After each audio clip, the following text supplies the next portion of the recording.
SP2DK. Surat apa lagi nih? Surat pajak apa lagi nih? Kayaknya takut menyeramkan nih. Tenang teman pajak, sebenarnya nggak perlu takut. Jadi SP2DK itu adalah surat yang diterbitkan oleh KPP. Surat ini keluar selama DJP menemukan adanya ketidaksesuaian data atau kewajiban pajak yang belum terpenuhi oleh wajib pajak. Jadi SP2DK ini menjadi penting karena menjadi titik awal pemeriksaan untuk penyesuaian data tersebut. Jadi selama wajib pajak bisa bertanggung jawab dengan datanya dan bisa menanggapi dengan baik, akan terhindar dari masalah yang lebih lanjut. Next, kita bahas apa lagi ya?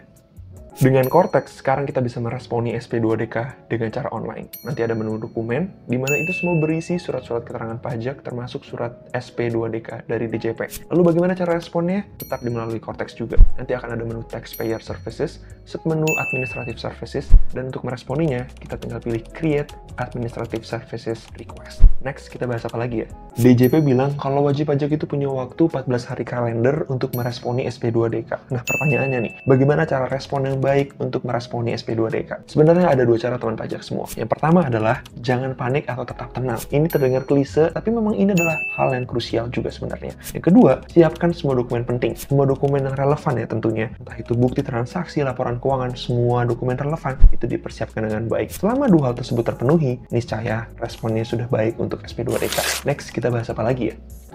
Ada beberapa kesalahan umum yang biasa dilakukan oleh wajib pajak dalam meresponi SP2DK. Yang pertama adalah didiamkan. Kenapa didiamkan? Ini surat resmi dari petugas pajak loh. Atau yang kedua, semua dokumen itu tidak relevan dengan apa yang diminta. Nah, kenapa bisa begitu gitu? Kesalahan-kesalahan tersebut memang terkesan sepele, tapi itu bisa berdampak buruk. Mulai dari dapat kunjungan langsung dari petugas pajak, atau yang lebih parahnya lagi adalah diperiksa semua oleh petugas pajak. Jadi bagaimana upaya preventifnya? Ya dengan memastikan semua dokumen itu sebelum dikirim relevan dengan apa yang diminta. Atau konsultasikan dengan konsultan pajak. Sampai sini tahu dong konsultasi sama siapa. Tips menghindari SP2DK. Yang pertama adalah selalu pastikan bahwa pelaporan SPT itu sesuai dan akurat. Periksa kembali kesesuaian data antara yang terlapor dalam SPT dan juga apa yang terjadi di realnya bagaimana. Yang kedua adalah selalu simpan bukti pendukung atau dokumen penting transaksi seperti faktur dan laporan keuangan. Itu tadi tips menghindari SP2DK. Next, kita bahas apa lagi ya?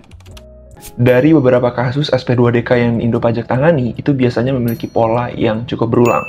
Yaitu apa? Wajib pajak tidak mengerti maksud dari SP2DK tersebut.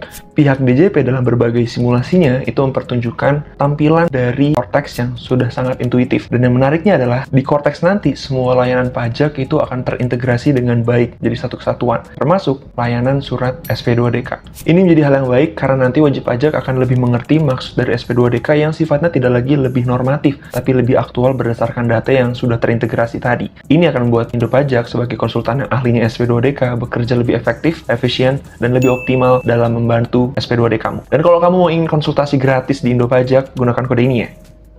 Next, kita bahas apa lagi ya?